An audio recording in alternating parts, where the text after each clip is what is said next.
hello, and welcome to Therapy Book Thursday. Today we are reading Broken Crayons Still Color, written by Toni Collier with Whitney Bak and illustrated by Natalie Basilica.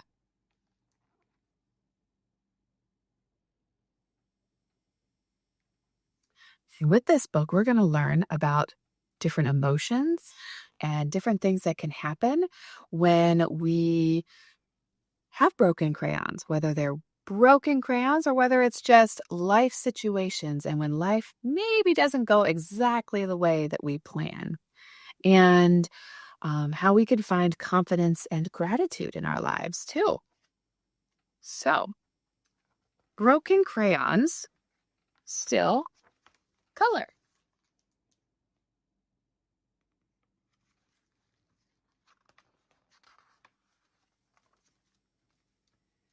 Avery loved coloring. She didn't have many crayons, but yellow flamingos and green unicorns were more fun anyway.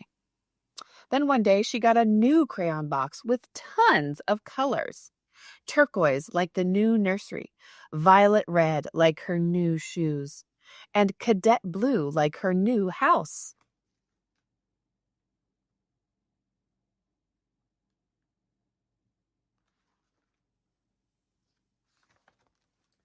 Tomorrow, Avery would bring her new crayons in her new backpack to her new school.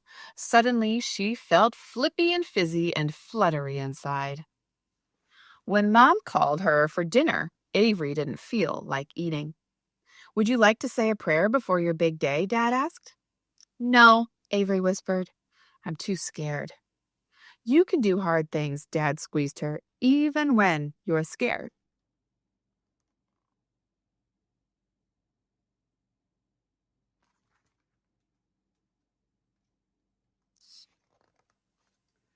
Later, Avery wanted to draw her first day of school outfit, but that's not what she drew. Then she tried to draw the school playground, but that's not what she drew either. Avery doodled and dotted and dashed until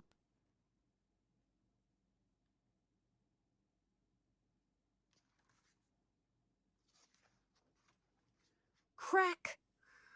The crayon broke in half. Avery grabbed another, but it broke too. Crack! She grabbed another and another. Crack, crack! Avery tried to shove the pieces into the box, but that's not what happened. Rip! "What have I done?" Avery cried. I'm a mess, just like these crayons."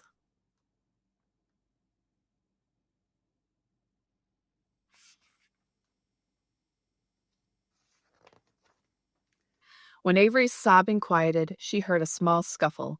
Then a tiny voice said, "Avery, girl, it's not nice to put people down, even yourself. Right, Omar?"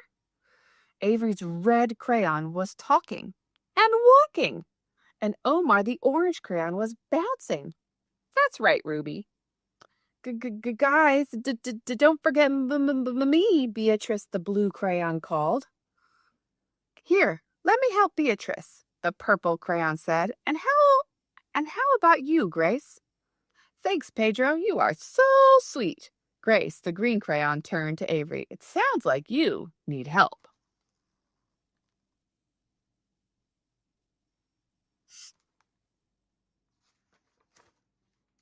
Before Avery could reply, Omar said, "Whoa, these drawings are amazing." "Is tomorrow your first day of school?" Grace asked. Avery sniffled, then nodded. "So why are you crying, girlfriend?" Ruby asked. "I'm crying because—" Avery didn't know how to explain the flippy, fizzy, fluttery feeling.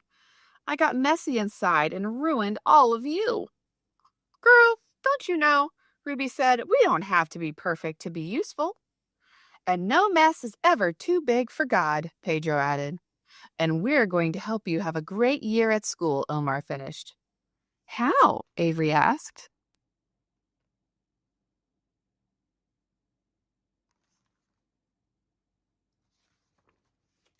"First things first," Ruby said. "I want you to know it's okay to be upset. You're not a mess because you have messy feelings.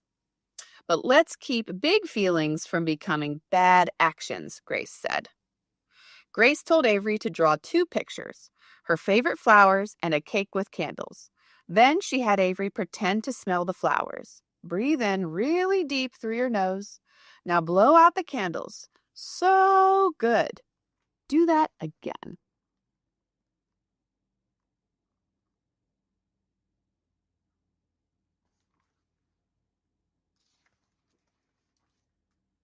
Thanks, Grace. I feel calmer, Avery said, but still messy. Let's sort that out next, Pedro said. Sometimes it helps to draw how you feel. I'm feeling creative, like a balloon. You can draw an elephant when you're angry and want to stomp things, Ruby said.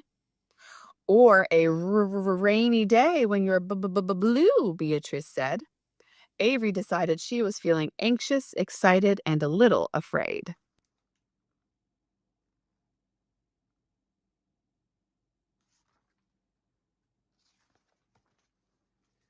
The next morning, on the school bus, Avery wanted to sit next to someone, but that's not what she did.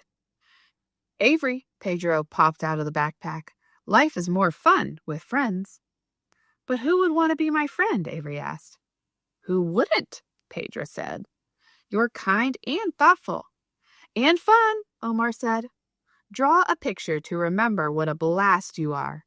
Most of all, Pedro added, you are brave. You can do hard things, even when you're scared. Hey, Avery's dad said that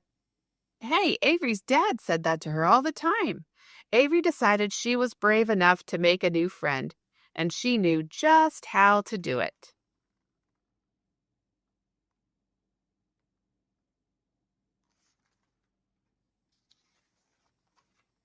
Outside school, Avery walked up to the girl from the bus. Her chest thump, thump, thumped, but she said, Hi, I'm Avery. I drew this for you. Wow, thanks, the girl replied. I'm Jillian. Avery and Jillian hoped to sit together in class.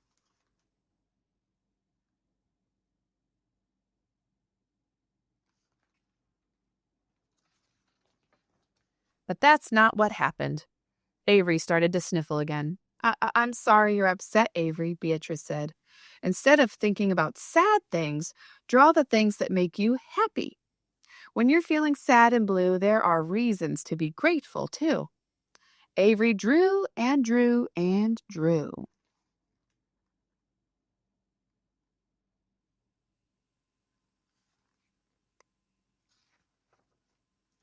The rest of the week, Avery practiced the crayons lessons. She stopped to smell her flowers and blow the candles. She remembered she was smart and she could do hard things. She said thank you for a rainbow, a helping hand, and a box of broken crayons.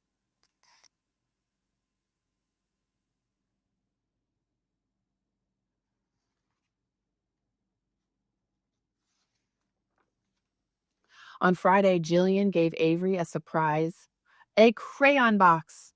Now Avery felt flippy and fizzy and fluttery inside for a new reason.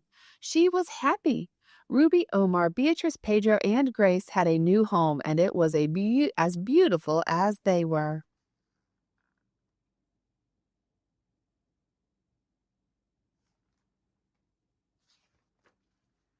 After school, Avery showed Mom her box and all her drawings.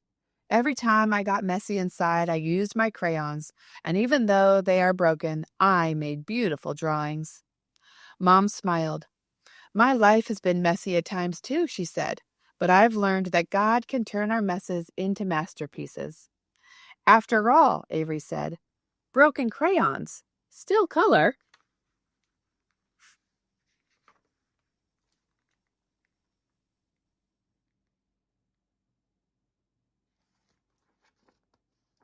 The end.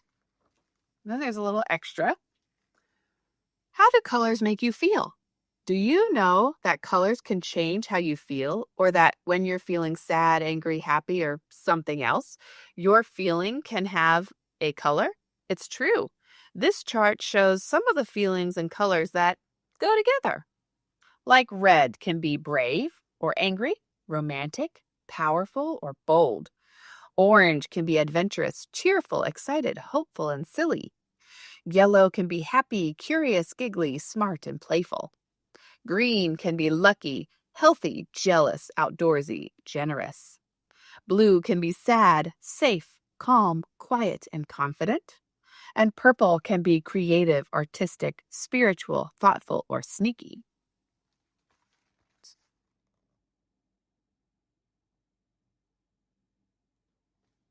There are many examples of color wheels that are out there. This is just one of them that the author has in her book.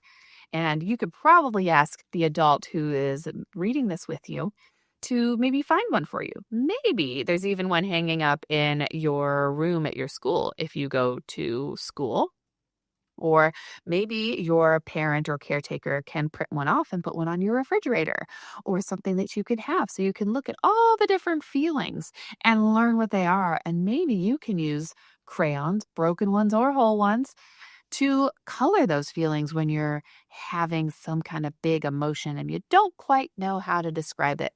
I think colors do a great job of describing the way that we feel if we can't really use words to do it. I hope you really like this book as much as I did today. And you can find this book as well as all the other books that I read for Therapy Book Thursday on my Amazon list at the link provided with this video. You can also find them at your local libraries or your local bookshops. Thank you again for joining me, and I will see you again next week for Therapy Book Thursday.